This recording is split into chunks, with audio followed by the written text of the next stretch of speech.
Quels sont les éléments à prendre en considération pour optimiser son podcast et ainsi toucher un maximum de personnes? Je t'en donne 4 dans cet épisode.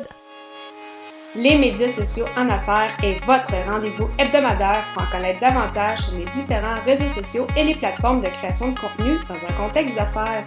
Chaque semaine, je, Amélie Delebel, répondrai à une question thématique qui vous permettra d'appliquer concrètement ces conseils pour votre entreprise. C'est parti!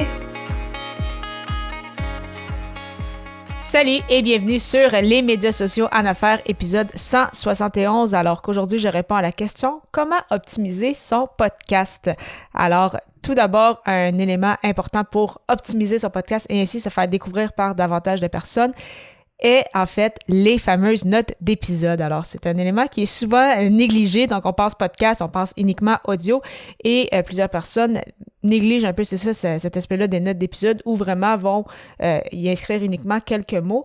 Mais il faut voir en fait les notes d'épisode comme un court article de blog. Donc, au minimum, que cet article-là, que ces notes d'épisode-là aient au moins 300 mots pour ainsi être référencé par les moteurs de recherche, donc avec les mots-clés, le fameux SEO, donc Search Engine Optimization, donc l'optimisation pour les moteurs de recherche.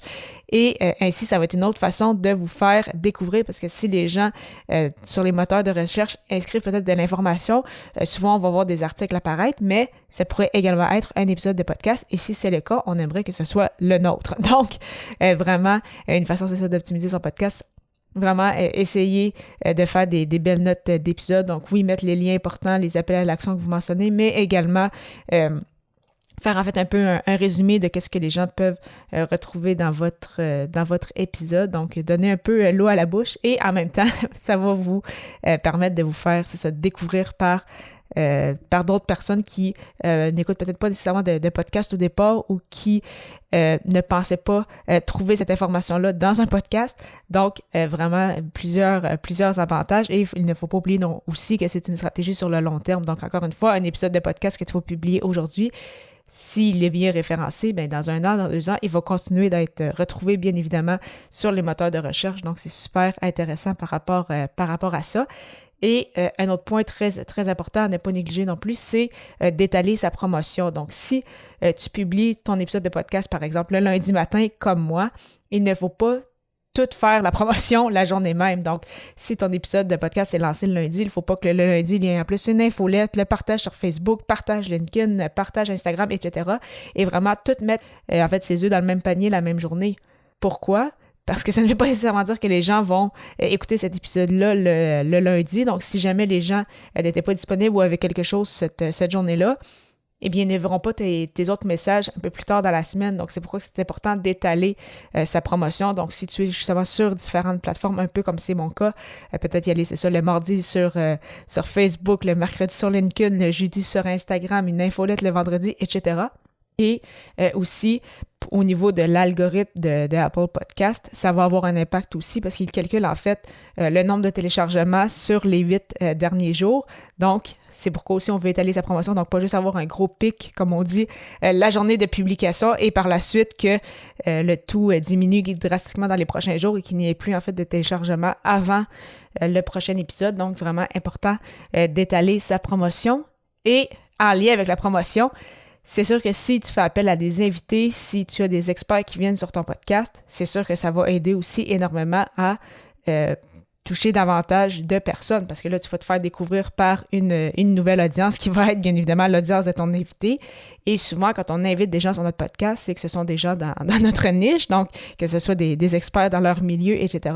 Et donc, son audience à lui, à cet invité-là, va être intéressante pour toi et vice-versa. Donc, ça aussi, c'est du donnant-donnant et ça te permet, c'est ça, de toucher encore plus de personnes. Ça te permet de toucher une audience que tu n'aurais peut-être pas touchée nécessairement autrement. Donc, et pour aider justement ton invité, ça peut être très intéressant de créer un fameux kit média, donc de lui envoyer un kit média avec des photos, des vidéos, des audiogrammes, peut-être des idées de publication pour justement lui montrer, que tu as déjà fait un bon travail pour lui, pour justement l'aider également à partager le tout dans son réseau. Donc, déjà avec un kit média, ça va te donner aussi, ça va t'assurer que de son côté, l'invité va également t'aider justement à promouvoir cette entrevue-là.